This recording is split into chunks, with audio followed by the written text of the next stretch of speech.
Hello and welcome. I'm so glad you're joining for today's organization tip.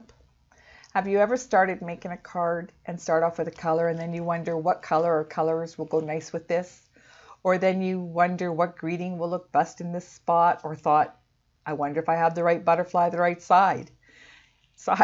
You are sure you have the right image or greeting, but going through all of these stamp sets can be tedious. You could even look through the catalog, but you know darn well you're going to get sidetracked with all the wonderful sentiments and stamp sets you find that you don't already have. So today I'm going to show you how I stay focused. So first of all, I've made up these sheets that are of all different sizes, and I've included in the description below a link so that you can have access to them if you like. So there's sheets that have room for 16 smaller images or 8 slightly larger. There's a sheet that will hold 4 larger images and a sheet that will hold 2 of even larger images.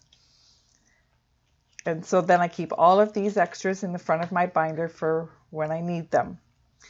Now in the very front of the binder, I keep track of all my ink colors. I've divided each sheet into a color family. I have each sheet broken down into paper, Stampin' Pad, blends, and markers.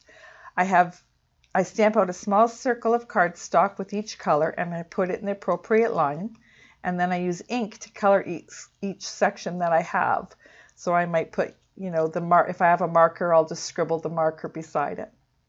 Then I have color charts made by Stampin' Up! That show what colors work together well. And I've included PDFs of these as well for you. They're grouped by color family, so it helps me especially make decisions on pairing colors together. So the less thinking I have to do, the better, because I'm not exactly the best at matching up colors sometimes. All right, so let's move on to my stamped images. I've made dividers and divided into the categories I find myself looking for most often. This could easily be different for all of you. So I start off with the greetings, and you will see here all the sizes come into play. So I start off with the sheets that hold the most, that tell me that they're smaller. And then there's room to write down the name of the stamp set where the greeting comes from as well. And so as you see when I flip over the pages, it's just this greetings are getting a little bit larger and larger as we go. So then I have a section for flowers and leaves, and again starting off with the smaller images, moving up to the larger ones, and again the name of the stamp set is labeled underneath each image.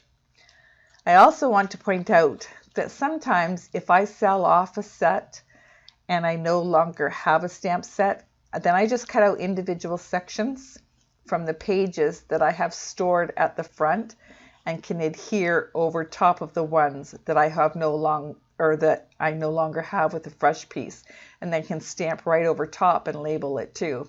So I keep them all here at the front in these pouches, and you can see that I've already cut some of these off.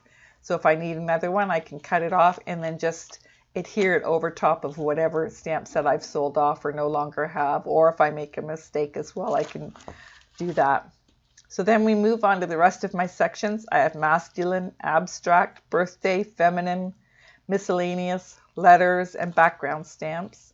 On occasion, one stamped image might fit into 2 different categories. I might find something I call flowers that might actually fit into the feminine as well.